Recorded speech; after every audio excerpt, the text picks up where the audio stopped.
No,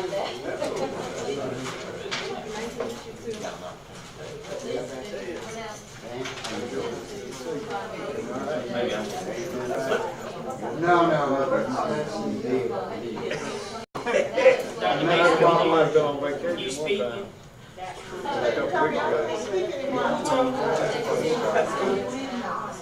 I'm not around. She told me I can't. You know, I'm not. I'm just gonna try to bring you as well. Because you always get out later than I do on Thursday. You should come in. Yeah. She's at 10, not to come sign up. I'll wait. Can't get it. Yeah.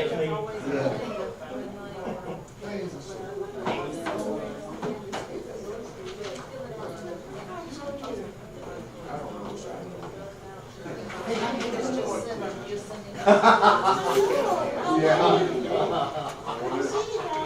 I like the heads up. Have a seat. My pleasure.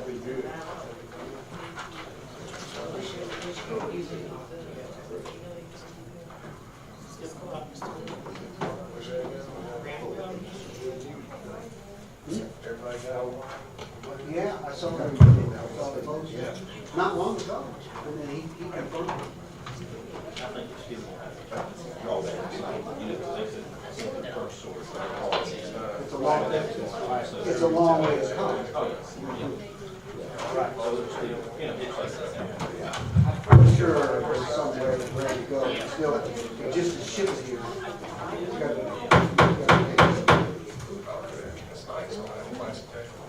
Good evening. Thank you all for being here. Welcome to the September 18th meeting of the Fairfield County School Board of Trustees. Once I pull up the agenda, and go by.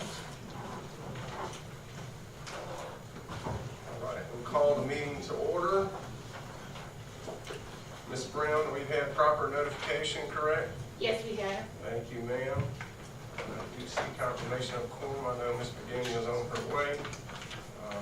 At this time, the chair will entertain a motion to enter executive session. I believe the only thing we have to discuss is personnel. Is that correct? That's correct. All right. Does the chair entertain a motion to enter executive session to discuss personnel matters? Mr. Chair, I make a motion we enter executive session for contractual, legal, and personnel matters, providing I get a second. A second. It has been motioned by Ms. Harrison, second by Mr. Davis to enter executive session to discuss legal, personnel, and contractual matters. All those in favor indicate by raising your right hand. I believe that is 6-0. Thank you. We'll enter executive session not to exceed 6:30.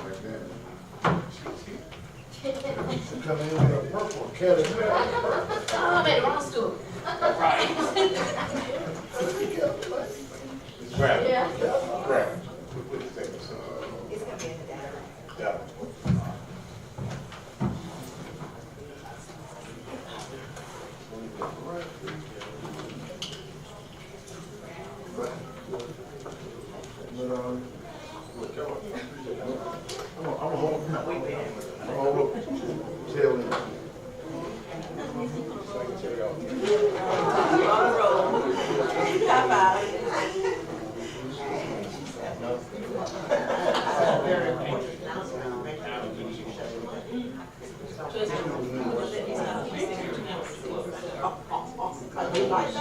Well, no, but I mean, well, I'm. He didn't have those. We got to determine, we have to determine who stayed on it again.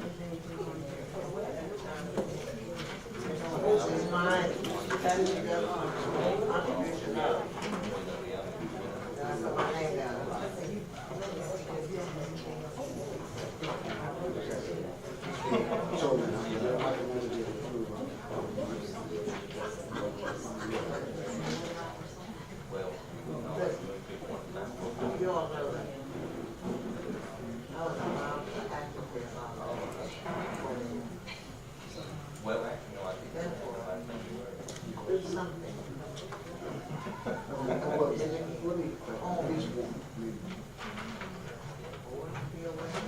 Yeah, it'd be nice to know. That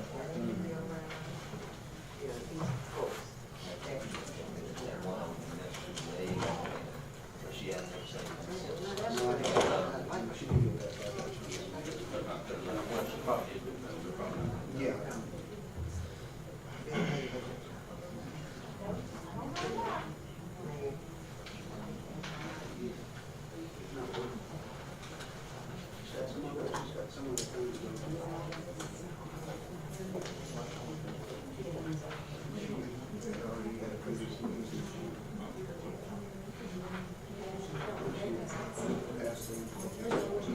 Yeah.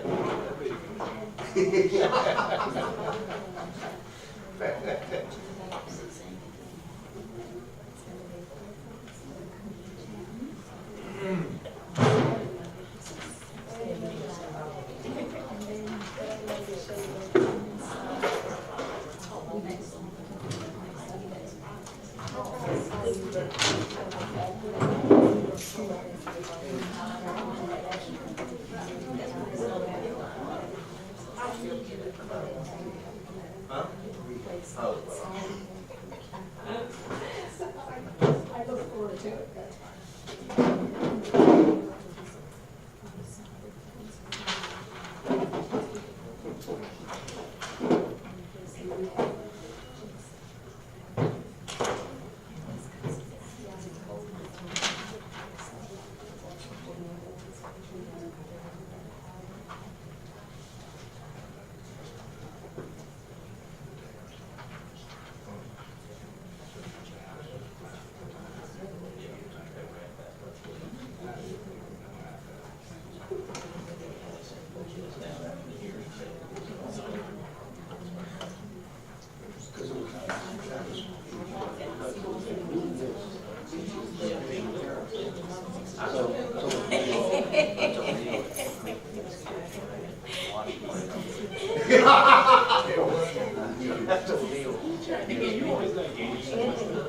Not today, not Our best ROI yet, right? Of course, that line said you out, what he might say. You know, I might mention it. There you go. There you go. What you got? I think you did, I think you just said that, stoke the fire.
Hopefully they'll come back and say, you know, this. Oh, they won't. They won't, they won't, because it was good.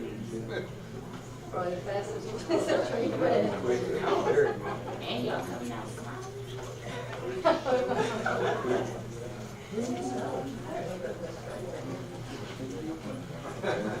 We're playing today.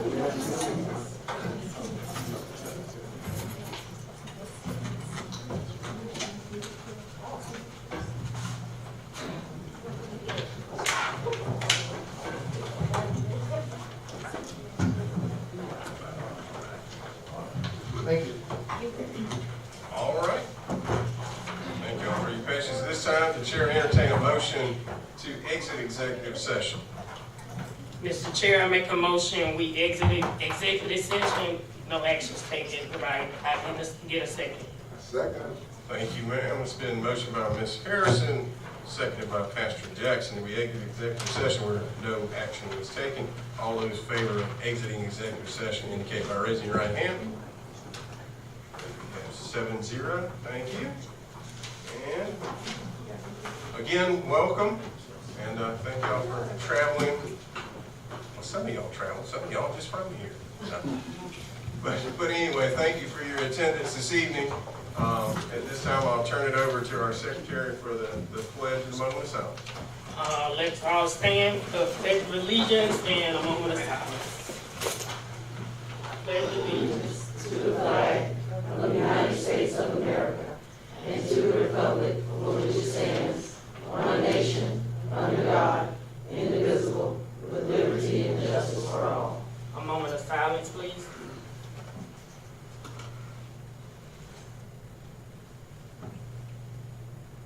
Thank you. Thank you, ma'am. At this time, the chair will entertain a motion regarding approval of the agenda. Sorry. Yes. Yes. Mr. Chair, Yes, sir. make a motion that we approve the agenda as is, providing it is second. Thank you, sir. I said. It's been a motion by Mr. Mellis and second by Mr. McDaniel to approve this evening's agenda. Any issues, questions, concerns? All right, seeing none, all those in favor of approving this evening's agenda indicate by raising your right hand. 7-0, thank you. Public comment. Yes, Mr. Chair, we have two, Ms. Mamie Gibson and Ms. Shirley Mobley. Ms. Gibson, you're first, it's 5 minutes. Please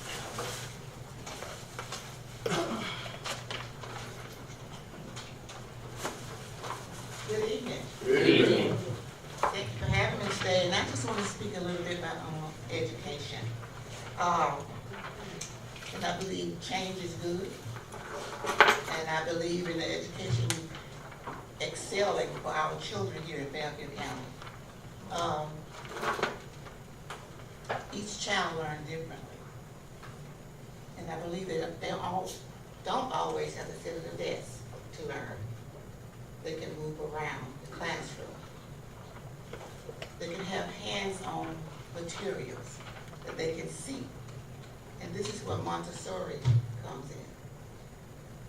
I'm an advocate for Montessori. I've been working in District 2, 1 for 14 years, Montessori school. And I can say I love it. You can see the change in children, you can see the way they learn and how they learn from each other. And Doctor here has been to the school that I work at, and every time he sees me, he runs from it because he knows I'm gonna talk to him about it. Bringing it here in Fairfield County. So I know I don't have that long, but the education, and it started with Maria Montessori years back, and she believed that when children learn differently, that they're just like, their little minds just absorb everything. And it's not a trend. It could be, it's been around for a long time. And it also fosters independence for the children. They learn from one another. And I work in the primary Montessori class, where age 3, 6, and 5-year-olds, 4, they work together and they learn from each other. But we have the primary, we have upper and lower Montessori class in our school. So they're in the classroom for 3 years with the same teacher. So that is the plus. You get to know the students get to know you get to know the parents participate in this program. Because they know the, they know the well-being of it and the value that it has for the children. So I'll just thinking about, you talked about it, say McDaniel now, and have some papers here, a little bit about Montessori, that you can read up on it. If you have any questions, you can do research it, you know, and the kids love it. It's a quiet setting. I mean, you have to come and just see how the kids work together. They're able to move around. And the teacher really is just the guide there. She's not standing at a smart board, and they're not sitting at desks, and she's teaching one thing. They're all learning something different. And they learn from each other. So, my 5 minutes left. You got 2 minutes. Okay. So I have these reasons why Montessori, and these are just some papers that you can read, some research that I did, and some opinions of my own feeling. So I just want to pass these out to the board, so that they can read them. If you have any questions, please come to me, because if you want to come to my school, it's Logan Elementary. Come on.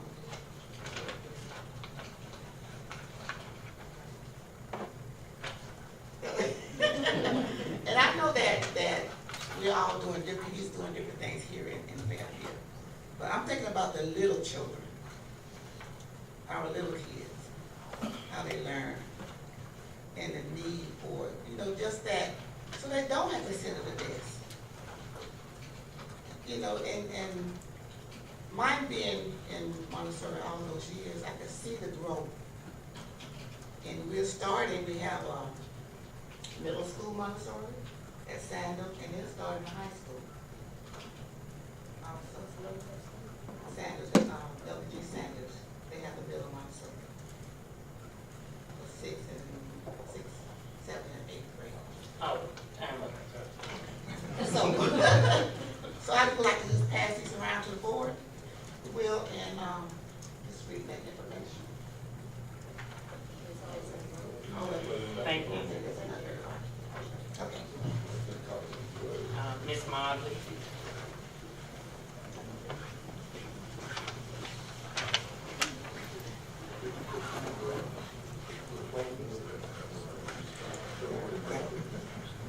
Five minutes, Ms. Mobley.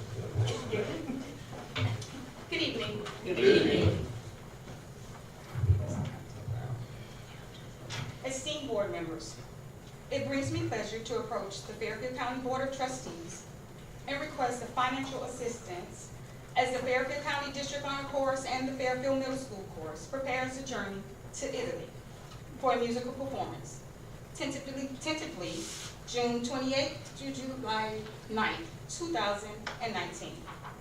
As a parent of a student performer on the course and as a chaperone that has traveled with the course over many of their outstanding performances, I am extremely proud and humbled to know that our students have been invited to perform at such prestigious places, especially the Vatican, which is located in Rome, Italy.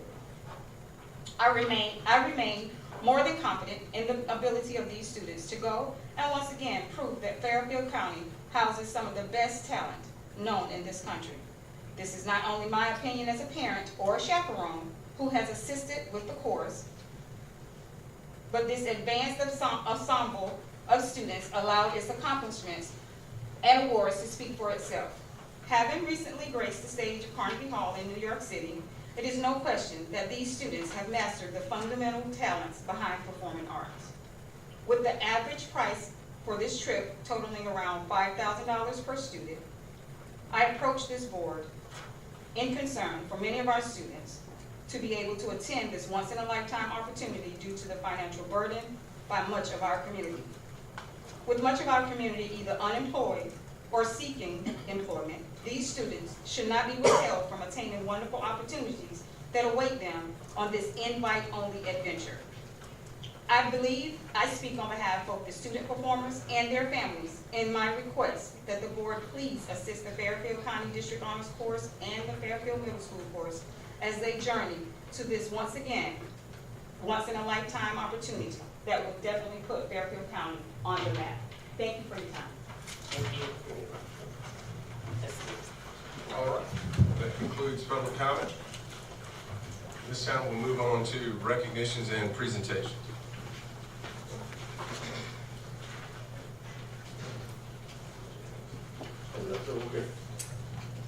Dr. Rex?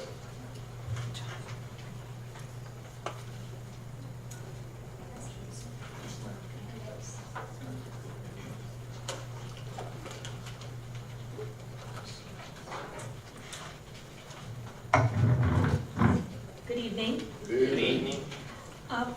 My name is Sue Rex, and I chair the Fairfield County School District Education Foundation. I wanted to introduce Shirley Green. Shirley, raise your hand. She's vice chair of the board, and I'm glad she was able to come this evening. In 2017, Dr. Green decided that he wanted to have a foundation board for Fairfield County, and I was selected as one of those board members. After we got together, we realized that his major priority for this foundation board, initially the priority, was the recruitment and retention of outstanding teachers in Fairfield County.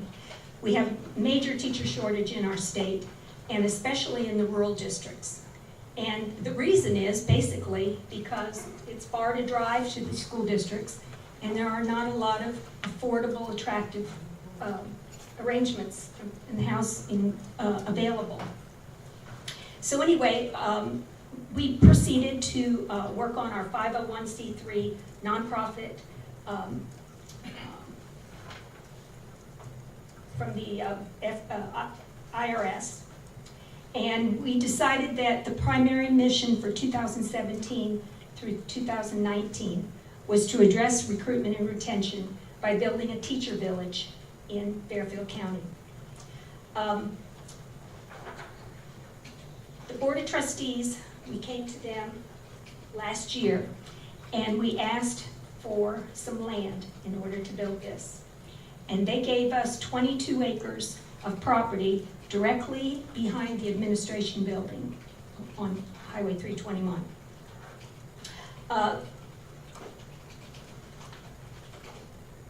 After we received the land, we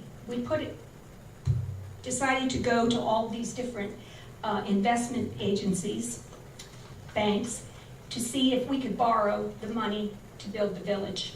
The only thing we really had was the 22 acres of property, so you can imagine that as gracious as they were, that wasn't probably going to be a strategy that worked. And they had always directed us to through research grants. We found out that we're really not, this isn't a plan for us that's going to work, basically because they set the amount of money. You cannot make more than a certain amount of money to live in a HUD home. And although many of our teachers do qualify, if they have a spouse or partner who works as well, their combined income is usually too high, and therefore they don't qualify, which means most of our homes could not be rented. So that was not something that was going to work. We then began talking to a bunch of builders around the area. And one of the builders, and you may know Skip Tuttle from Rock Hill, he's basically redone Main Street in Rock Hill with hotels, restaurants, apartment complex, an athletic complex they're working on right now. He suggested that we go through an investment company. And basically we were like, well, how do you do that? And he said, well, there's a builder in West Columbia who I highly recommend. He does a great job developing residential communities. And he works with an investment company out of Charlotte. So to make a long story short, Shirley and Dr. Green and I had the opportunity to visit the builder in West Columbia. His name is Wade McQuinn. See some of his homes, meet with the investment people in Charlotte, which is Gorlick Brothers Capital. You can look them up. And they really liked the idea of this teacher village. And for them personally, the truth is they saw it as a new industry for them. If they could work with a builder, an investment company, a school district, a board of trustees, a foundation board, the county council and city council within the community. This is a plan that could work in all rural districts across our state and anywhere in the nation. The investment company,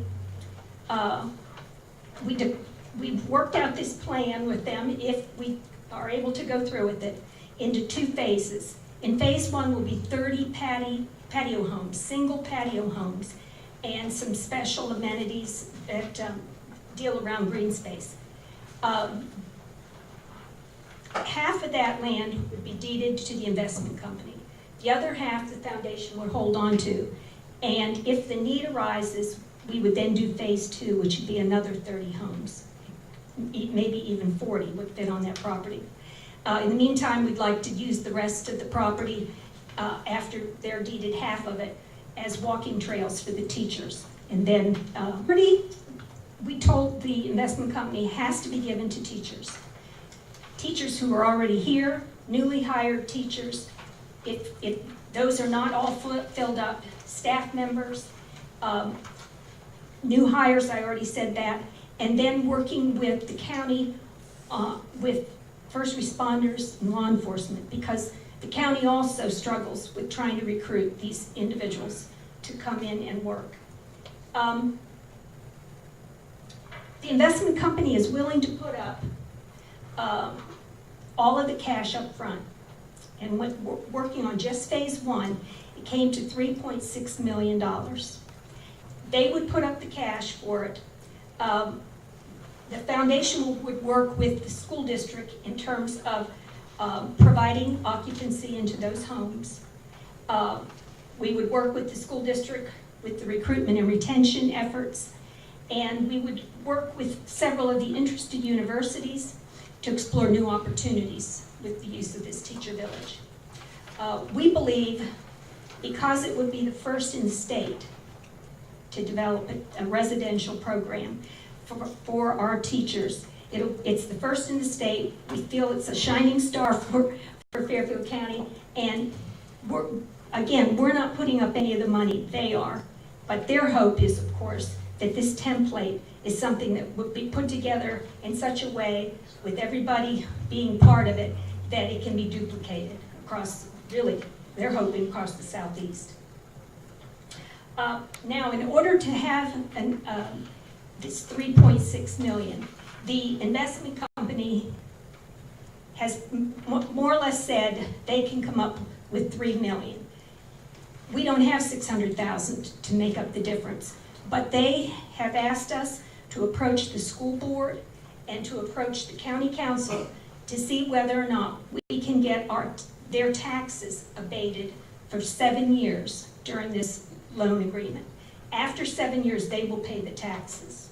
So in other words, they pay it up front, and at the end of the year, the county would reimburse the investment company over 7 years, and that's how we would be able to make up that difference.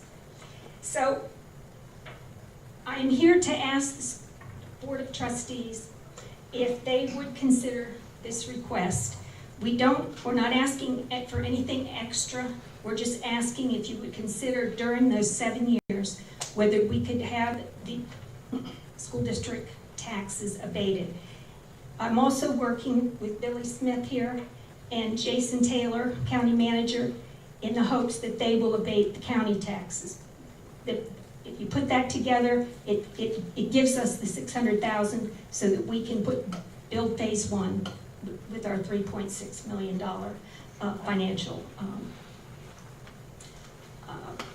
plan that they have put together for us. I've had the financials looked at, and we are working pro bono with Paul Swearingen as an attorney, as well as the builder who, like I said, I've been friends with him for 40 years. Skip Tuttle is his name, up in Rock Hill, and they think the financials look more than fair. As a matter of fact, he even said, I'm really surprised that they're able and willing to put up that kind of money when all you have to throw into the pot is the land. And we're not giving them all of the land, just half of it. and the other half we'll hold on to until we decide whether phase 2 will take place or not. So that's what I'm here for tonight. I asked Dr. Green if he would also be available for any discussion or questions. Thank you. Thank you, ma'am. Yeah, okay. I appreciate that, Dr. Rex. Also, I'd like to thank Ms. Green for being willing to serve on the foundation.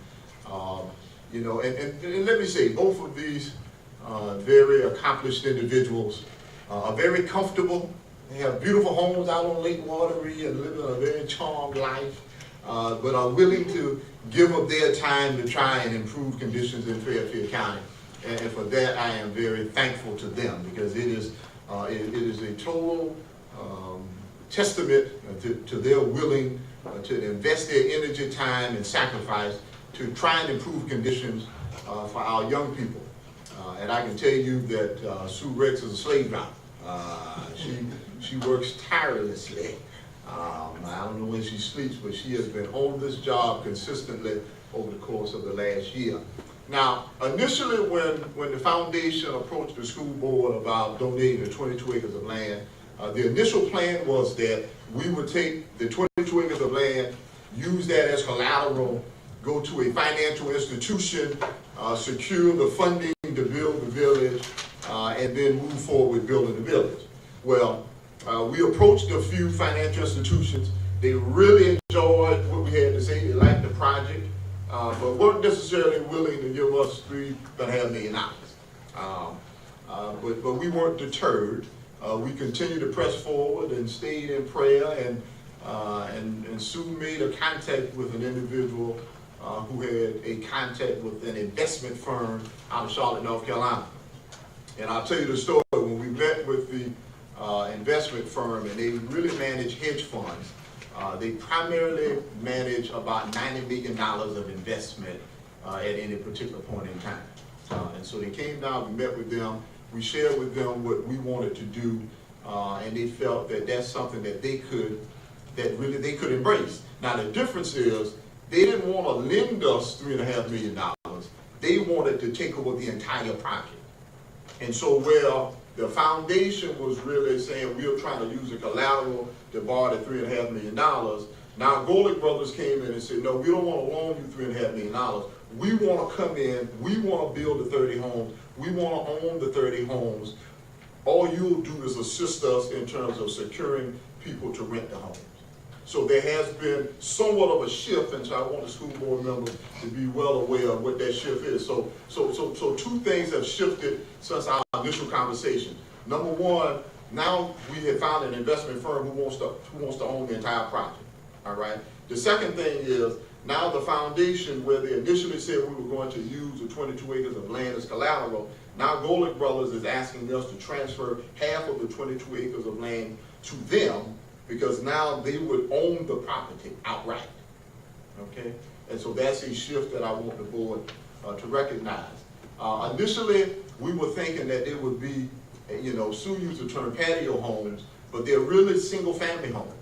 And so these are homes that run, I think, between 1,200 and 1,700 square feet, if my memory serves me correctly, that Golick Brothers is planning to build, to finance. And so McGuinn is building. They're talking about building homes from 2 to 4 bedrooms. And so initially we went in thinking that they would just build primarily 2-bedroom homes, but Golick Brothers said that their research said they wanted to do more than just 2-bedroom homes, because they make some predictions about how many teachers may have families and spouses, and so these are things that they've done over years. So they've already outlined how many homes would be 2 bedrooms, how many would be 3 bedrooms, how many would be 4 bedrooms. All of that is based on their research. We have figured out a way where these homes can stay very affordable. And so if everything works out in terms of some resources that we plan to use with rural retention and recruitment funds, we'll be able to have people in these homes between $600 and $900 a month. And so on the low end, which would be a 2-bedroom home, it would be about $600, and on the high end, which would be up to a 4-bedroom home, somewhere about $900 a month. And so this would be a community. I mean, so when you start thinking about an initial investment of 30 homes with a potential cap of 70 homes, this would be an outright community, and a very nice community, I might add. So Sue and Shirley and I went to visit some of the model homes in West Columbia, and we were talking about granite countertops, we were talking about wood floors, we were talking about a very nice home that I think our staff could be excited about living in. And so, you know, as Sue said, you know, this would be obviously the first of its kind in South Carolina. This even far exceeds what we were able to visit in Fairfield County, North Carolina, because those were just stackable apartment complexes. So this takes it really to another level. I mentioned on yesterday that I saw a story down in where the teachers in Allendale were living in USC Salkehatchie in dorm space. I applaud them for at least able to accomplish that, but we are looking to accomplish a whole lot more than dorm space. We are trying to create a community of people that become invested in Fairfield County. So I wanted to just add those few points. Sue, you wanted to? Yeah, I did want to add that we told the builder that we want this completely finished by August 1st of 2019, so that Dr. Green, during his recruiting efforts this year, he can talk about the availability starting August 1st. And they felt that if we can keep the process moving, that they can have that completed. All right, so Chairman, if there are any questions, I'll be happy to respond. Anybody, any questions, issues, concerns right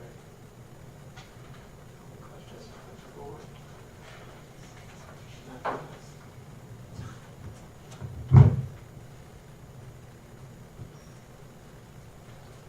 They made reference to giving them half the property. Okay, explain what's happening to one half and what's happening to the other exactly. Okay, so initially the school board donated 22 acres to the foundation. The plan was to develop at least a part of the property with the first phase, which would be 30 homes. So it's not gonna take the entire 22 acres to do 30 homes, all right? So what we decided was we would be willing to transfer the foundation, just the part of the property that Golick Brothers would use for the first phase of the project. So they would only be using half of the land to build the first 30 homes. Therefore, it would be a need to transfer the entire 22 acres. Once we got into phase 2, which would be another 40 homes or so, then we would transfer the other 11 acres of land to Golick Brothers. So that's the reason we would transfer the entire 22 initially. So you're saying basically the homes that you're going to start with, it's only going to be that land this would be transformed to start with? Yes, enough land for the initial 30 homes.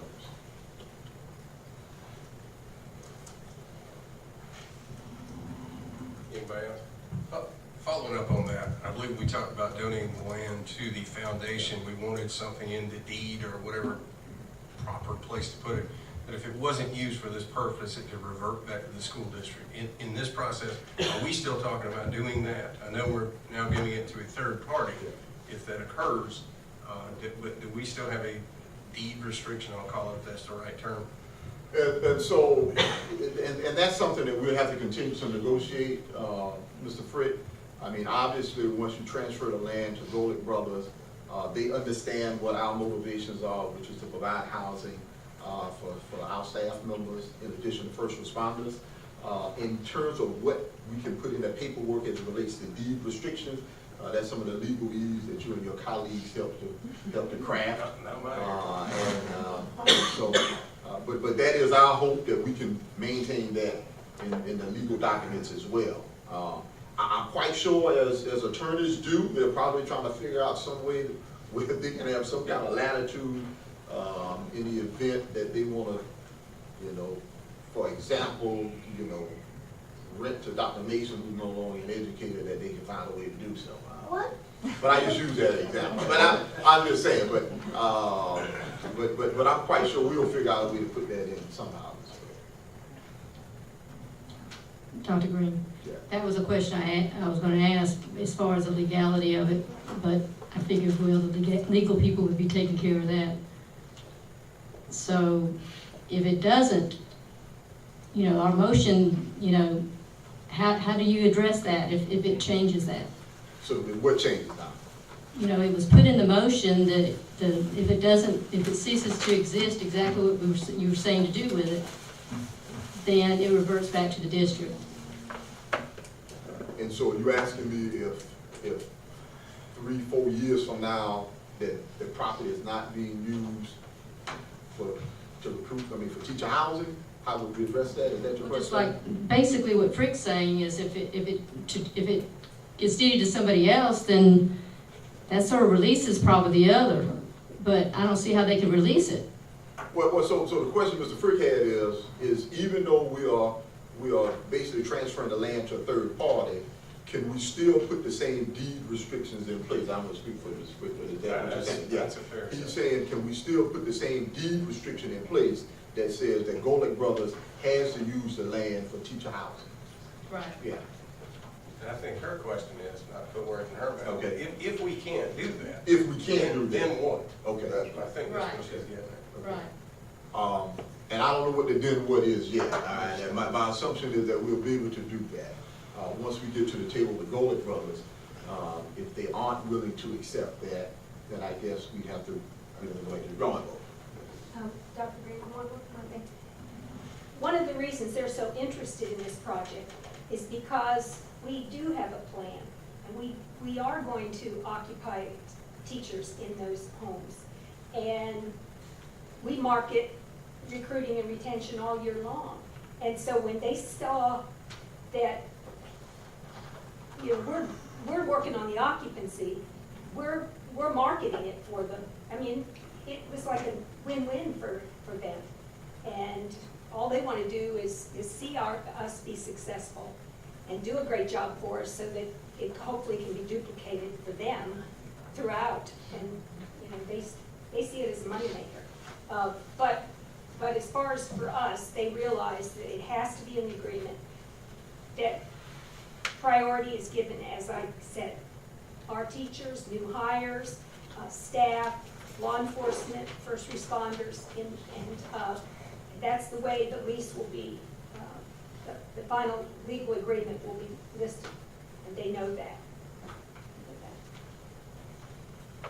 I just never heard of all that being able to be put into a title. You mean into a deed? Right. Well, so I don't think deed restrictions are really that uncommon. I think you can put those kinds of restrictions. I'm not a real estate attorney, but my guess is that you can put those kinds of restrictions in a deed. And furthermore, we are going to put some agreement in place between the investment company and the foundation. And so let me say this, it's really not in the investment firm's interest not to abide by that. Because you have to understand, if they build these houses and the foundation is saying, we are going to work to recruit people to fill, it really would not be advantageous for them to say, we aren't going to rent the educators. Because the whole point is that the foundation is doing the legwork to continue to recruit people to fill the vacancies. My biggest concern at this point is with the way the situation is with the county, with so many lost jobs, so many companies closing, of getting people, 30 people, to rent. What happens when you don't? That's my biggest concern at this point. It's always been.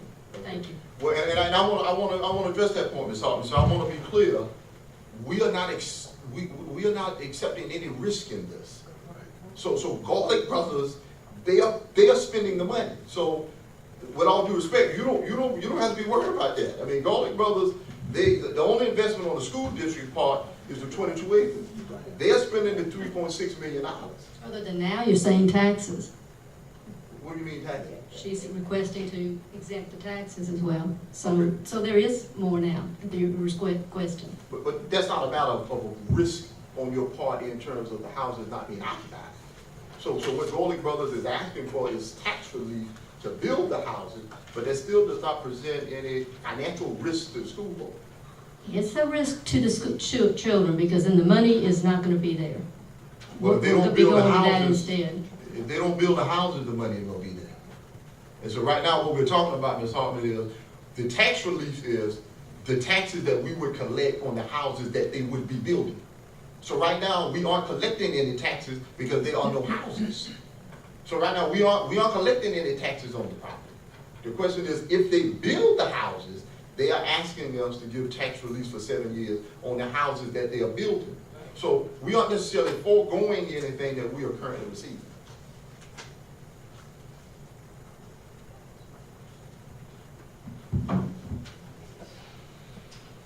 I don't see how the school board can do that, or the county for that matter. It leaves us open for anyone else that wants to open something up. Am I not correct, Mr. Fripp? Well, I think that's how economic development works, is they do fee and lieu agreements and other tax abatements to draw people here. I think that's the idea here, is this is essentially an economic development project. Because if it were simply residences, there wouldn't be any school taxes collected on that anyway. That's what issues in other places where they're having great growth is, since 388, Act 388, you don't get any tax off your primary residence, so they're trying to get fees. So I agree. I don't know that we're losing anything as far as the tax part, but this is just simply an economic development project, it appears to me, and that's how it's being approached, as any other economic development project would be approached. Now, this would be the first one that schools ever had, though, isn't that correct? No. Well, it's the first one that's ever been done like that. But yeah, there's districts across the state right now that are doing similar things as Dr. Green alluded to. I mean, Allendale School District is renting out dorm rooms at Salcahatchee to people to get them to come in. And we're talking about a dorm room. I'm not talking about the fancy dorm rooms that you got down in Carolina right now. I'm talking about an old dorm room with a little teeny twin bed, no kitchen, and they charging those people $500 a month, and they're filled. Dillon County is investing in duplexes, and they're getting people there. So I think it's something that a lot more school districts are going to get involved in. But Ms. Frick, let me address another thing. So Ms. Hartman said you don't think that we can provide that kind of tax relief. And I don't want to speak for the county council, but the county does that very frequently. And so as Mr. Frick said, I mean, they often provide tax relief to try and draw businesses into a community. That's the whole strategy behind fee and lieu of agreements, is to say we are going to give you some kind of tax relief to provide some incentive for you to come and locate here. And quite honestly, if this took off and more people said, hey, I want to come to Fairfield County because I can get tax relief and build complexes or build building or whatever it is they want to build, that would be a great thing. And so if the question is, what if others came? I'd applaud that. I think most people in the county would applaud that. Because even though, as I said, you may be, I use the term loosely, sacrificing some potential tax revenue for over the course of 7 years, but look at the tax revenue you would get for all the years past the 7 years. So yeah, maybe you're sacrificing some tax revenue for the 7-year period, but look at all the tax revenue you get after the 7-year period. And secondly, that's tax revenue that we aren't receiving now anyway, because nothing is there. So you say, well, we're giving something up, but we aren't receiving it now. And I think you alluded to this, but just to clarify, if this project occurs, what is going to be the school district's responsibility? Because concerns that I've heard are, okay, you're going to build this project, there's going to be 30 houses, you ain't going to rent them, and school districts will be on the hook for all this money. So can you address what risk the school district is taking in this project? I understand our role is deeding the land to the foundation, and conceivably all the risk is now on the foundation, but what is the school district's responsibility going forward? Very good question, Mr. Frick. Unequivocally, none. Okay, there is no risk to the school district. The school district has deeded the 22 acres of land to the foundation all the conversation, all the agreements, all the arrangements moving forward are between the foundation and Golick Brothers. And so there is no involvement on the school district end, other than, as I said, donating the 22 acres of land to the foundation. In terms of any financial risk that the school district has assumed, there are no financial risks, no investments from the school district past the 22 acres of land they donated to the foundation. And so the question is, well, what if the 30 homes are not rented? That's a Golick brother issue. That the school district has nothing to do with that. As a matter of fact, Mr. Frick, you won the meeting that we had initially with Golick Brothers, but you've not had any other conversations with them since that initial meeting to hear their presentation. So there is no involvement financially with the school district at all. Mr. Frick, Yes, sir. just wanted to, I don't know, does Mike want to work or not? But anyway, just saying that in, I guess, sports recruiting teachers, that's big. Everybody hit me. But nevertheless, you know, to recruit teachers, that's big, and that's bringing folks here. But not only that, not only are we gonna help the school district, but we're gonna help what we call first responders with the county. So I look at it, you know, I'm looking at it as a win-win situation, not only for the school district, but for the county. I'm talking about the residents. Y'all know what in 1974, when I graduated from high school, you know what the population was then? It was right at 25,000. You know what it is now? Right at 25,000. That means we ain't grown. Got to step out the box. Got to think. You know, you got to, you know, I often ask a question, I said, how come Lexington can land all these different jobs? It's recruitment. It's county, they're recruiting. It's a competition thing. You got to recruit. You got to go out there and get it. Ain't nobody gonna give you nothing. You got to go out there and snatch it. And for these teachers, I feel that we got to go out there and snatch it because we stay in a rural area. You know, we stay, you know, 26, 30 miles from Columbia or you know, Newberry. Everybody rural, but you know, it's easy to stay in Columbia. See, I got movies, I got everything there. I ain't got to spend no gas. I ain't got to do nothing. Just sit there in Columbia and it's just perfect. But no, we're rural, so we have to recruit. We have to go after and think outside the box. You know, I guess that was just my. I guess that's the way I'm thinking. Yeah, so, Mr. Miller, I want to piggyback on something that you said, and obviously there is a benefit to the school district as it relates to giving us an added tool in the tool belt to recruit and retain teachers. But I'll tell you, this has the potential of having significant economic impact in this community. Because right now, if a teacher works in Fairfield County and lives in Lexington or Columbia or wherever the case may be, she's spending her money in Lexington or Columbia or wherever that may be. And so we have the opportunity to say now, you can earn your paycheck here, you can live here, you can shop at CVS, you can go to the dentist here, you go to the insurance, go to the bank, I mean, spend your money in this community, then that is an economic benefit to the community. And very often when people say, how do you recruit businesses to an area, businesses follow people. Businesses go where people are. And so when you're successful at getting people to locate to an area, I can assure you businesses will follow.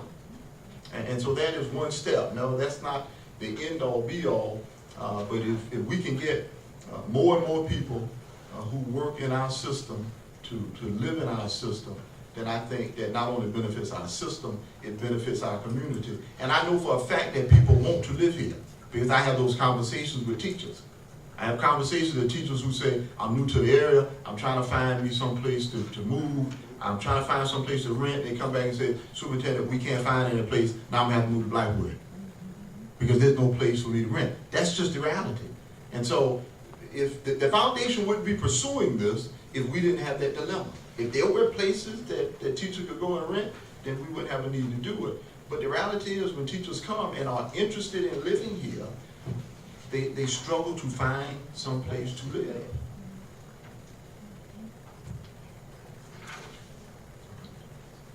All right. Anything further on that? All right, that was a presentation. There are no action items on that. Thank you, Dr. Rex, for your presentation. Next up, board minutes. Chair will entertain a motion in regard to the minutes from the August 21st board meeting. Mr. Chair, Yes, ma'am. I make a motion, we accept the superintendent recommendation to approve the board minutes from August 21st, regular call board meeting, provided I get a second. Second. Thank you, ma'am. It's been motioned by Ms. Harrison, it's been seconded by Mr. Davis to approve the board minutes from the August 21st meeting. Any issues, questions, concerns on those minutes? Hearing none, all those in favor of approving the minutes indicate by raising your right hand. 6, affirmative, negative, abstain, 1 abstention. Thank you. Superintendent's report. All right, thank you, Chairman Frick. And I just passed it out, I apologize. But once again, Ms. Wallace has done an outstanding job putting together our connector, which is our district newsletter that goes out monthly. You'll see all the exciting things going on here in Fairfield County. Our newly recognized Teacher of the Year, Ms. Jefferson, who teaches biology and AP biology at Fairfield Central High School, is on the front page. And also, let me go ahead and make this announcement. That is also on the front page of the newsletter, where the Fairfield County School District Honors Chorus has been invited by State Superintendent Molly Spearman to perform at the unveiling of the 2019 South Carolina African American History Calendar on October the 9th, 2018 at the Koga Center at 7 o'clock. And so we expect about 2,000 people there, and they reached out wanting to invite the Fairfield County School District Honors Chorus to perform. And so we're very excited. And so we will gladly accept, and Ms. McDaniel, I'm working on some priorities. Some priorities seated.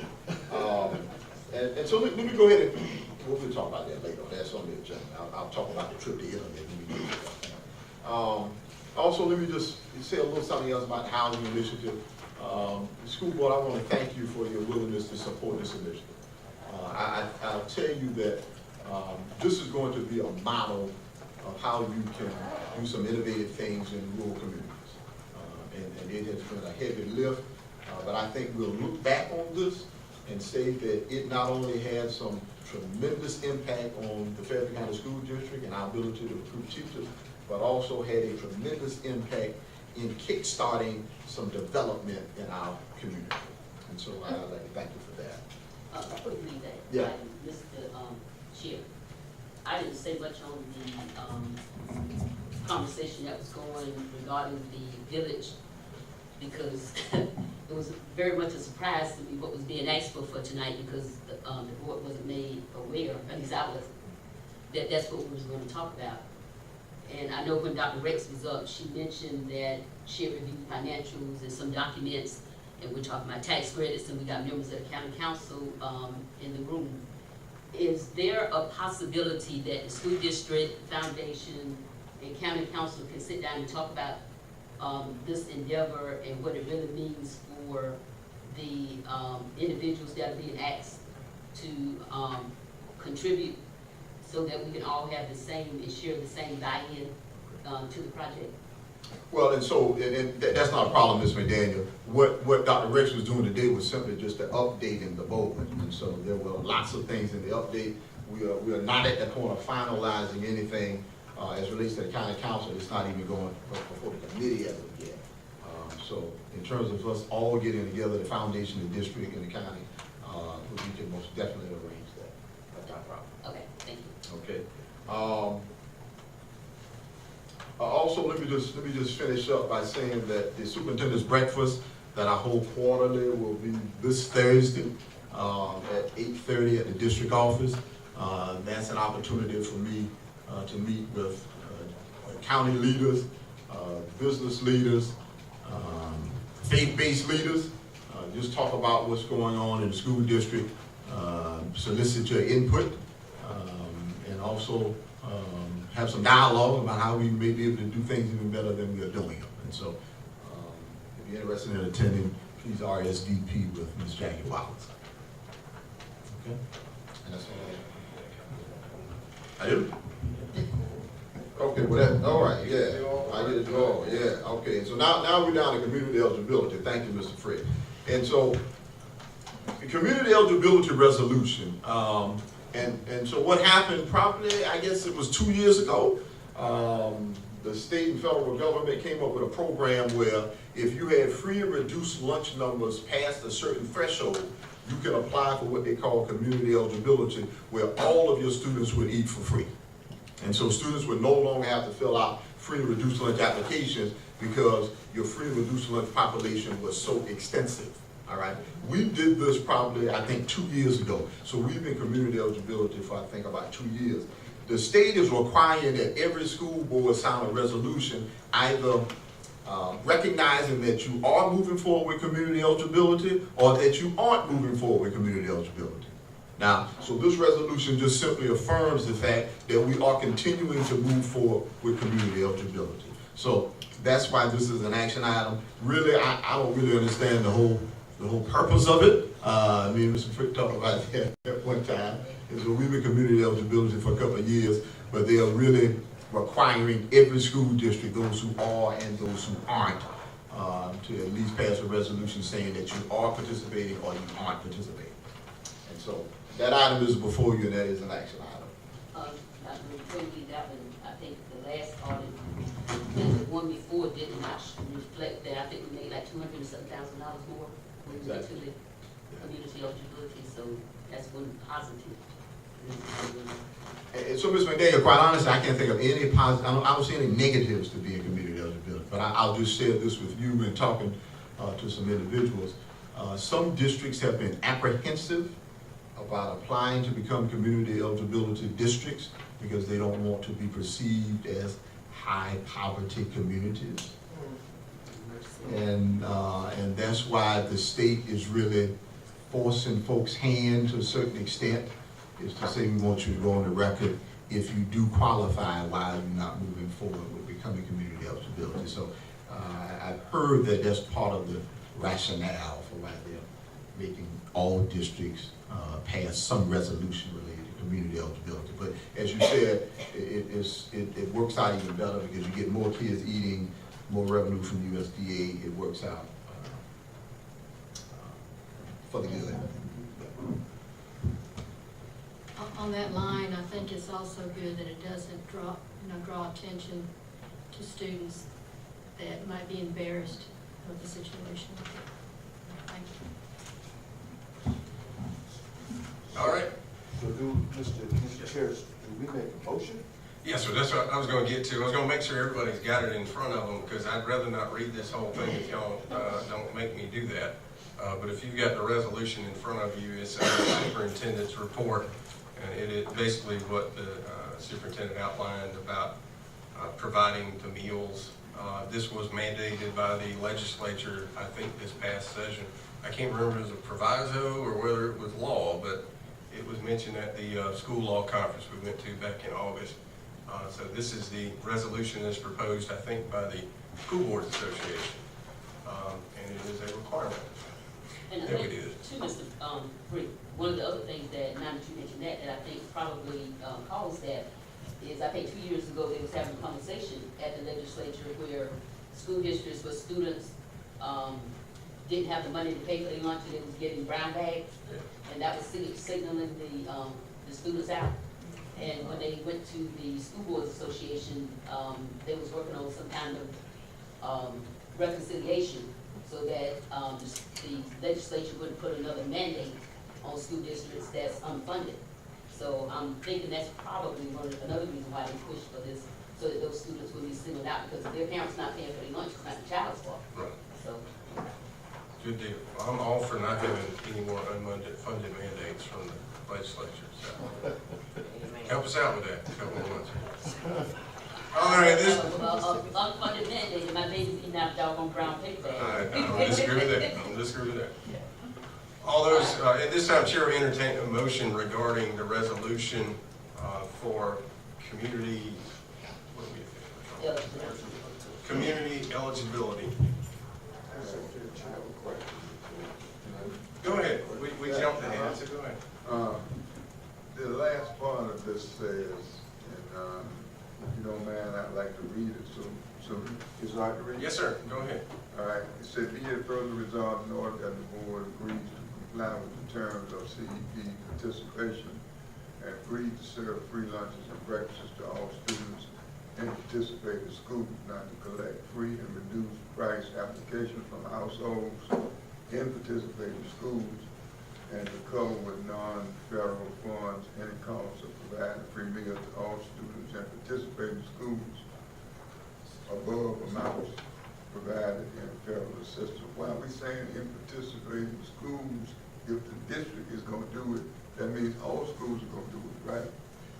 So that's a very good question. Yeah, so the reason, Pastor Jackson, is you have some districts where some schools are community eligible, Yeah. but other schools aren't community eligible. So it wouldn't be a district resolution. It is in our But in case. our district, so this is just a model policy that the School Boards Association sent out that could be used by all school districts in the state.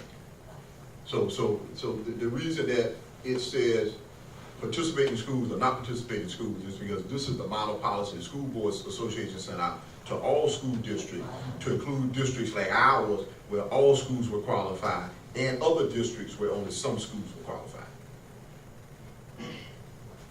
I hear you, but I don't understand why we would have to adopt this to say, in participating schools, if all our schools are going to participate, we could take that out, couldn't we? Well, we could, yeah, but I just presented the model policy that the school board sent, but if you all want to just strike it and say, providing free meals to all students, in schools above amounts provided in federal assistance, that's fine, we can take out participating. The reason that I'm reluctant to go with it like it is because it gives somebody an out. We want to treat all students the same. We don't want to have any avenue for somebody to do something that's not right. And if we're gonna put in participating schools, that may give somebody an option to treat somebody wrong. And I would hope and pray that Fairfield County wouldn't do that, but we're leaving that option there. And if the district is going to be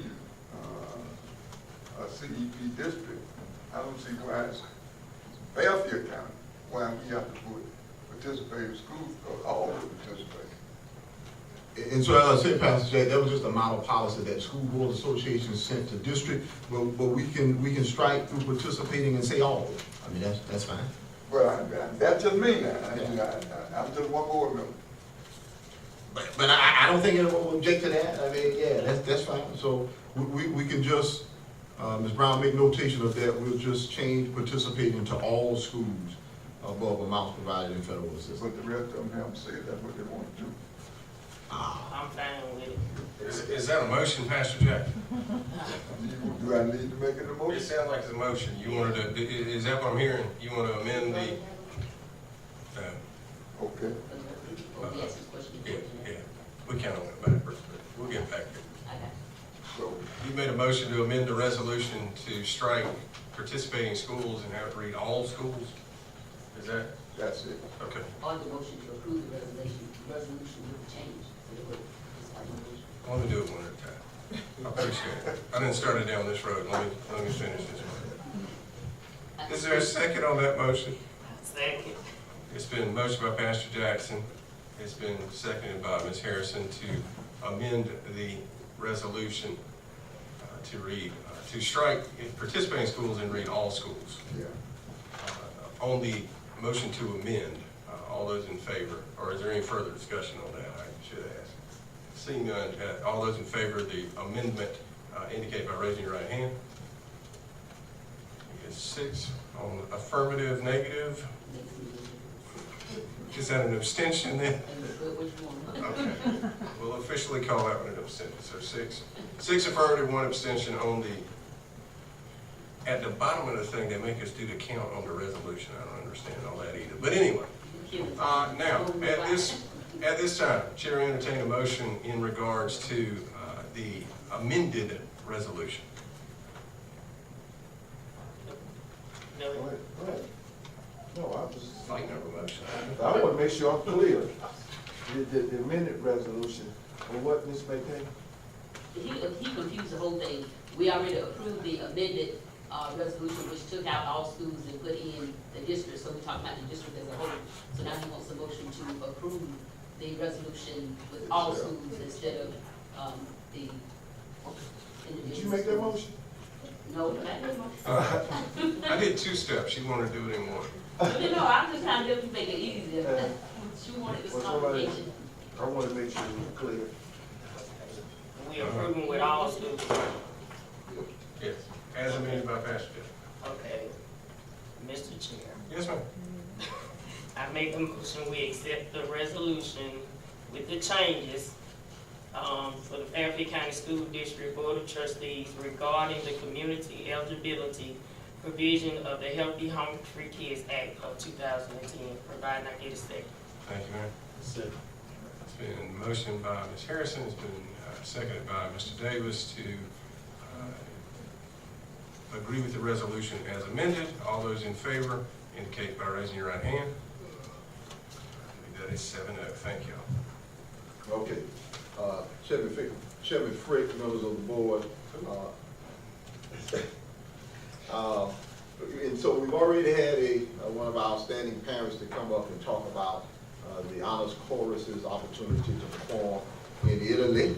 And so I'm here to talk about that a little bit. At this time, Ms. Graham is itching and ready to begin fundraising.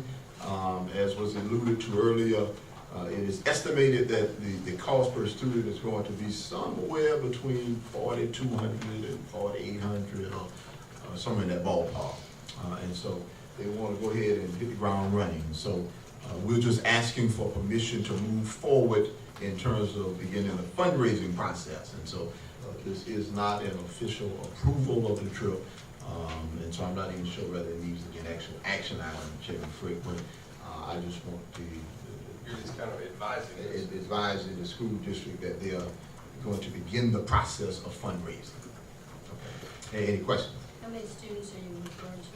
I think they are estimating that there'll be about 25 students. Once again, as was alluded to earlier, there is quite a bit of fundraising that's going to be a component of that. And so, I don't know how much that could impact the number 25. I know we'd hope that that we could maintain that number, but I think there are probably about 25 or so honors course members. Mr. Chairman, Yes, ma'am. here's my concern with, well, first of all, do we not approve the field trips when they're going out of the country before they start fundraising? They fundraise first? Before we do? And so generally speaking, Ms. McDaniel, we've done that for these kinds of big trips here. We've had only a few of them. But we don't have a few out of the country trips, but generally speaking, for kind of out of the state trips, we don't necessarily have this kind of massive fundraising. But second question or concern is, could we allow the parents to go ahead and start fundraising, and then when they come back to the board, for the board to fill the gap, then the students who, for no fault of their own, that cannot fundraise, then those students are left out and they're not able to attend because they didn't participate in fundraising because of whatever reason they didn't participate. So, is it any way possible that you can review the budget and then come back to the next board meeting and let us know whether or not we can afford, or what specifically we can afford, so the parents will know what they need to raise, so that the, students who may not be as fortunate as other students will have a more general idea of what they need to raise than what they have when it's just blanket. And then at the end, they come back to us and then the board keeps money in it, and those other students can't go. So I'm trying to really understand your question. So right now, the students and parents will know that the cost is between $4,200 and $4,800. Correct. Okay, that'll be the fundraising goal. Now, as you said, historically, when students and families fall short, they generally come back to the board and ask the board to fill in the gap. So are you, I'm still trying to understand exactly what are you asking me to do though? To search the budget and see, how much we can do for the students on the front end versus waiting until the back end. Okay. Oh, so you want us to identify an amount that the board is willing to supplement initially? Right. Okay. Even if Hey. it's 100%. Hey, well, I'm not gonna argue with you on that, Ms. McDaniel. You say the word and I'll make it happen. When I say word, you got 6 more, but I say word. Well, and also on that, I would, we're not dependent on it, but I guess we have, I would hope, we'll do our part. We have businesses like, like last year, Element just fell in there, one great thing, and we hope that we don't have not a whole lot of businesses to tell you the truth, but we would go and ask them to participate in something like this. It's great publicity for them, as well as helping our students see something there. So I would hope that we could go out and go to the businesses and then, say fundraisers and whatever, and you never know. And then whatever, I don't want nobody, I don't want no one to not be, I keep on looking back and that word responsible up there. And I keep looking at that word right up there. And I want our children, our parents, they got some in it now. Don't think you're gonna sit down on the sideline and it's time to go. One parent over here, it's a different thing from not doing nothing. You may not have no bunch of money, but you can do something. You can do something to participate. You may not come up to, some parents may come up to $4,800. Well, you may not come up to that amount, but you worked on it, and that's all I'm saying. Yeah. Put some skin in the game. And I hear you, Mr. Miller, but let me ask you a question. When our football team goes off, how much do the students have to pay? Dr. Nothing. Okay. So these students are going and they're representing us. So even if the parents can't, because we got to think about, we're in a county where a lot of the parents are working in plants. If you work in a plant, you can't go in and try to sell things and raffle tickets and all this kind of stuff like a parent who may work at the district office, who can go through the district office and ask individuals. And I'm just a proponent that if the students are going off to represent us, they pay their dues by reaching that level of being invited to a place of that prominence. And we as a district, if we can afford to, which we can, we need to go ahead and pay for those students to go. Not to, it's something similar, but you made a statement that the high school students for football, that they pay for everything. For the football, right? No, I didn't say that. What she asked me was, when our high school football team travels somewhere, what do they pay to travel? Right. And I said, nothing. So I do have a question that, in the future, I have said this many times, do all of our sports, are they all paid for? To me, they should be all equal. My understanding, they are not, when they travel somewhere. So you're saying that some sports pay to travel? Some sports, yeah, have to pay to travel. No, ma'am. No, ma'am, that's not accurate. That's not accurate. So you're saying none of our sports, those students have to pay to travel? No, ma'am. Absolutely. I mean, my daughters play tennis, a sport that makes no money. Okay, what about their equipment that they get And they still, versus the football? Well, and so there are some equipment that you purchase, I mean, yeah, so, yeah, for Is example. it all paid for the high school students for football? You mean in terms of shoulder pads? Whatever's paid for the high school, it should be the same for all, is what I'm saying. I agree with Ms. McDaniel. We've gotten a little far afield here. This is for informational purposes. We had it. Can I say something? Briefly.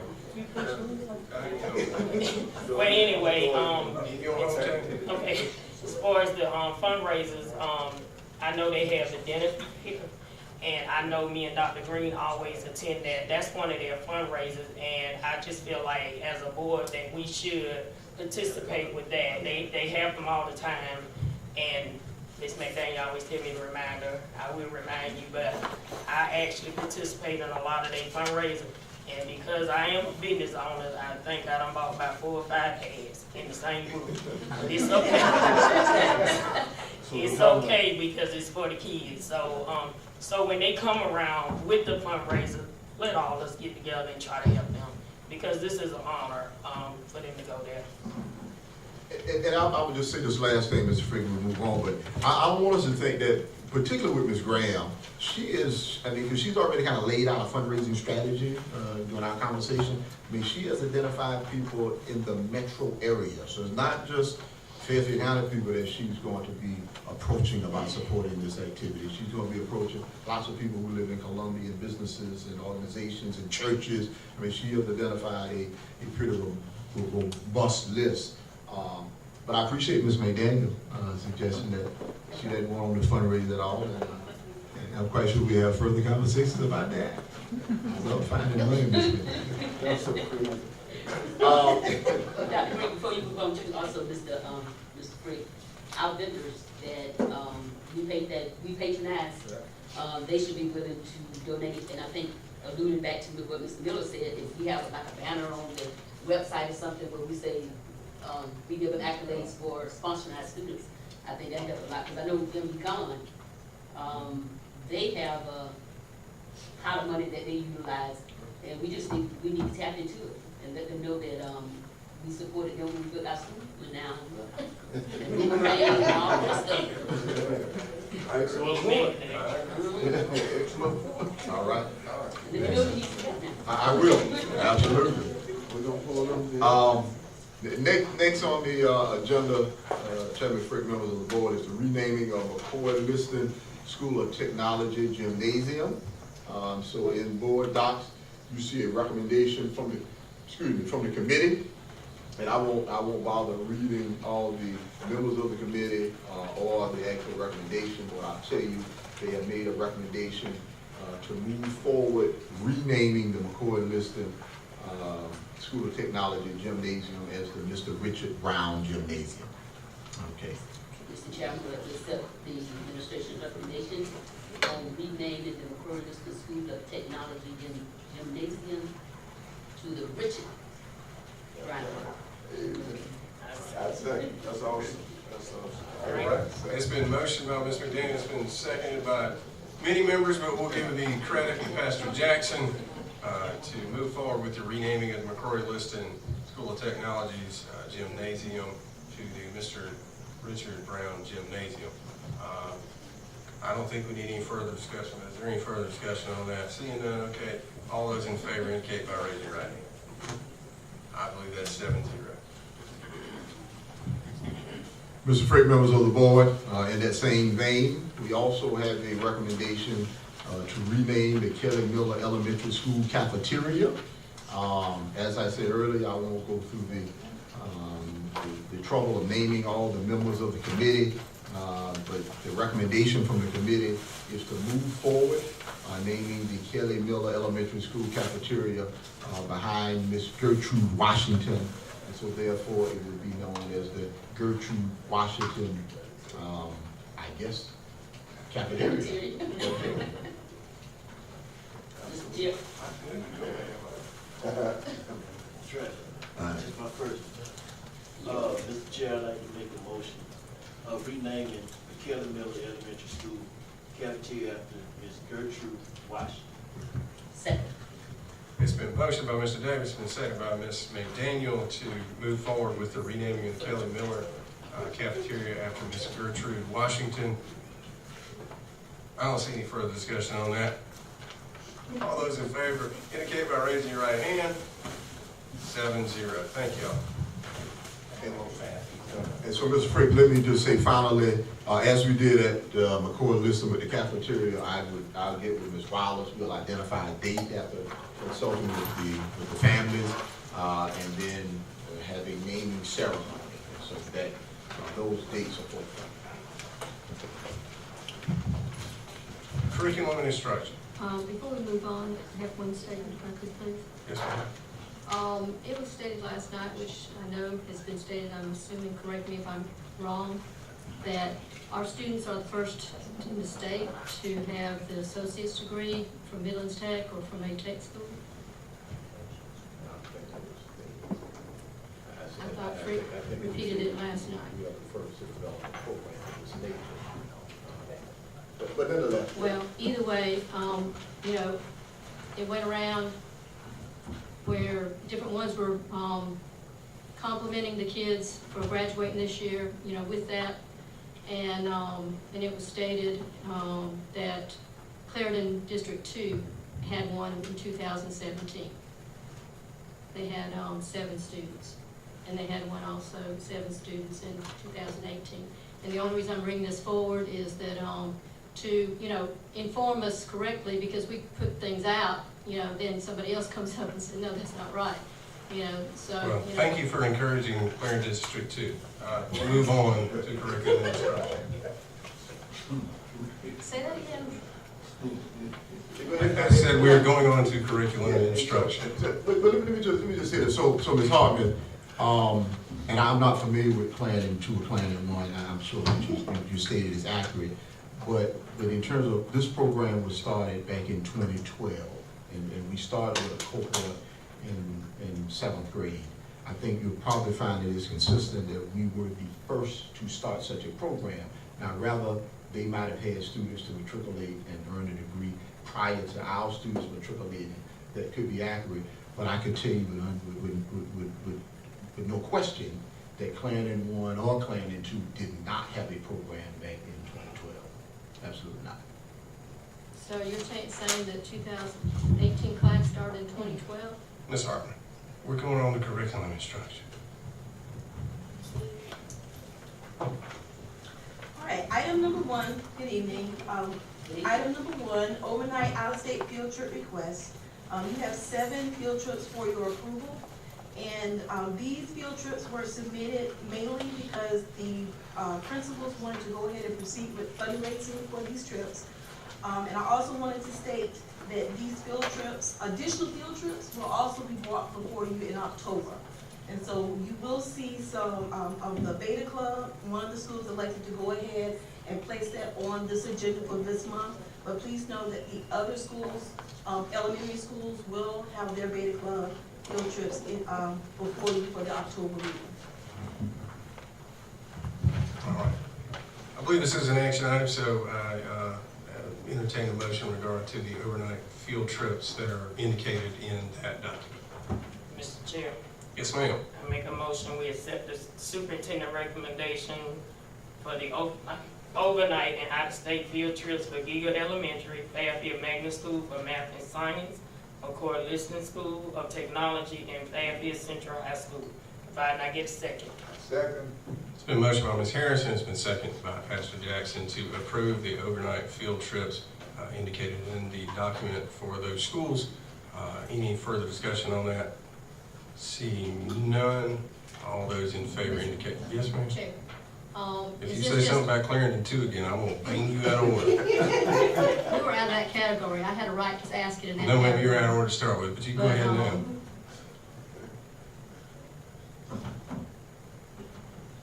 I forgot what in the heck we were talking about. All right, well, any further discussion? So Seeing what was the none, discussion on? the overnight field trips. Okay. Is that just approving the field trip, or is that? Yes, ma'am, and that was a very good point. I did want to clarify. This is talking about approving it. This is not talking about funding it, correct? Thank you. Thank you, Ms. Harper. That is a good point. No further discussion? And all those in favor indicate by raising your right hand. I believe that's 7-0. Item number 2 is for your approval. And this is a new item, and it's for the approval of a locally designed course that will allow students who are in the marching band to be able to earn a physical education credit. And this application will be valid, if it's approved tonight, it will be valid for 3 years. And it will give students in grades 9 through 12 who are members of the marching band the opportunity to earn their PE credit by being in the marching band. All right. At this time, Chair will entertain a motion in regards to the locally designed subject area allowing marching band to take place of physical education. Sort of, kind of. We accept the superintendent's recommendation regarding the alternative physical education. It was well stated. Thank you, ma'am. I second. It's been a motion by Ms. McDaniel, it's been seconded by Pastor Jackson to accept superintendent's recommendation regarding marching band. Any further discussion on that? All right. Seeing none, all those in favor indicate by raising your right hand. That's 7-0. Thank you. Item number 3 is for your approval or action for first reading policy for revised policy IKADD, administrative rule IKADD, rule and exhibit, or administrative rule IKADD, exhibit for content and credit recovery. The State Department has made several changes to the uniform grading policy, and I want to bring your attention to the exhibit that highlights in red the changes that are being recommended based upon the recent changes made by the State Department to the uniform grading policy. And basically, if you look on page 3, it indicates that any student who takes a credit recovery course in a summer session must complete the coursework and receive a final grade by August 15th. Those seniors who take a credit recovery course after the school's graduation date for the spring term will be considered summer graduates and must also complete the coursework by August the 15th. So that is one change. Near the bottom of that same page, you will notice that entered as P for passing, and if a student doesn't pass, then it would be indicated on their transcript in P for not passed. And this is a new change that was approved by the State Department in February of this year. Thank you, ma'am. Chair will entertain a motion in regards to the revised policy on content and credit recovery. First reading. Is this first? Okay. First reading. All right, I move that we approve first reading of revised policy IADD. That's why I didn't read it. I say, All right, it's been motioned by Ms. McDaniel, seconded by Mr. Dave. I'll give it, we'll get Darryl this one. Just like Ms. McDaniel, there are actually 3 policies, am I correct? IKADD, IKADD, which is administrative rule, and then the exhibit. Okay. I think your motion suffice. Okay. It got seconded. It's all right. All right, any discussion on those? Seeing none, this is first reading. Yeah, sure. Excuse me, Mr. Briggs. Dr. Green, does that mean that those students, not your dumb question, I'm asking anyway, but for graduation, will they allow them to march the previous year, or they have to wait until the next year if they're gonna march, or their third option of their choice is just not to march at all because it was the summer before they actually earned it? Yeah, so what I'll tell you is the State Department didn't necessarily, they don't regulate who marches and who doesn't march. And so if a student finishes credit recovery prior to graduation, we plan to let them participate in graduation. If they finish it after graduation, then they have to be counted as summer graduates. So it's more about, are you counted as a spring graduate, or are you counted as a summer graduate? Now, is that, The marching part. now, Mr. Dick, I know y'all administrative rule, but is that in the administrative rule, What? what you just stated about graduation? Yes. It is in that. No, not about the margin, she's talking about the. Oh, no, actual not that margin. part, summer graduate you mentioned. Okay. Is it possible we can add that, I've been on the school, and there's been times when, parents have come to the board without the students graduating in certain situations, so we have it in the policy, then we can easily, cure those kinds of questions without causing a lot of conflict or controversy. So we will get that by the time we're on second. Okay, thank you. All right, any further discussion on that? Seeing none, there's been a motion second on the revised policies. As stated, all those in favor indicate by raising your right hand. I believe that's 7-0, thank you. Operations Finance. Good evening. Good evening. In your board package, you have the August finance report for a board review. Anybody have any questions for Mr. Robinson on the financial? Seeing none, Human Resources. Good evening, Mr. Chairman and members of the board. For your approval this evening in Exhibit 1, Certified Recommendations, Superintendent recommends the board approve professional certified staff for academic year 2018-19, and that is indicated in Exhibit 1. Thank you, ma'am. At this time, Chair, entertain a motion in regards to certified staff in Exhibit 1. Mr. Chair, Yes, I'd sir. like to make a motion that we accept the superintendent recommendation for professional certified staff for academic year 2018-2019. Exhibit 1. The motion by Mr. Miller has been seconded by Pastor Jackson to approve certified recommendations in Exhibit 1. Obviously, this is personnel, so no discussion. All those in favor indicate by raising your right hand. 7-0, thank you. All right, that gets down to me. I don't really have any announcements for you right now. Too early for any of that other stuff. Oh, next board meeting. When and where are we going? I know we're in the Traveling Road Show. Y'all got to remind me. Kelly Miller. All right. Kelly Miller next time. Miss McDaniel is previewing by wearing her shirt tonight. One thing we do need to do this evening is that time of year to choose delegates to go to the legislative conference. I think it's going to be in Charleston this year, December 8th.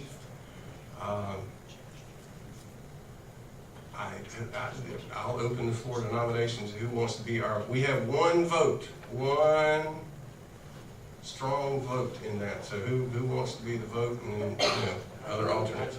Mr. Chair. I'm not planning on attending, so I will. Mr. Chair, Yes, ma'am. I make the motion to nominate Mr. Miller. Mr. Miller is shaking his head. Hey, see, you already get to go, don't you? There we go. Here we go. Y'all have to cancel your party. Mr. Chair, I move that the vice president be a delegate, and in the absence of the vice president, the secretary be an alternate delegate. Pastor Jackson has represented us quite well in the past, so I think he'll do an excellent job again. I think that I second that, and I think we're going by protocol. I like that. Protocol. Very good. I don't know if that's necessarily an action item. We just need to fill out a piece of paper. So, Pastor Jackson, congratulations. You've been drafted. You usually vote on it. Will we? Do you want to vote on it? We can vote on it. All right, it's been motioned and seconded. It's been motioned by Ms. Harrison, seconded by Mr. Miller to have Pastor Jackson be our voting delegate. Motion made. Did you make a motion? I'm sorry. I thought it was Miss. I'm sorry. Scratch that. I heard you say it. I didn't say. Okay. We're It not. was Ms. McDaniel that made the motion. The second is still correct. That Pastor Jackson be our delegate to the convention. All those in favor indicate by raising your right hand. Looks like 7-0 to me. Okay. Everybody else who's planning on going, I believe we can make you a alternate. So did we make, Mr. Chairman, did we make that in that motion that Mrs. Harrison would be the alternate? Okay, well, I just want to make sure All right. that it's that. That's what, well, just to clarify then, we'll have Ms. Harrison as the official alternate in that. All right.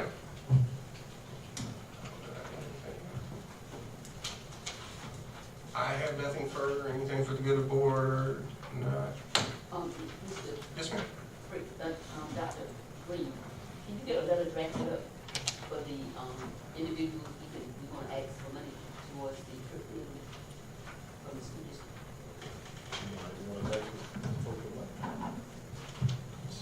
Oh, you want to take the seat? Well, it'd be good to get some from Delta. We get some from the Delta. And apples. All right, is there a motion to adjourn? Mr. Chair, I make a motion we adjourn. Yes, second, it's been motioned and second, all those in favor indicate by saying aye. Aye. We adjourn, see you on the other side of the county. I'm gonna take on the cake, right? Okay.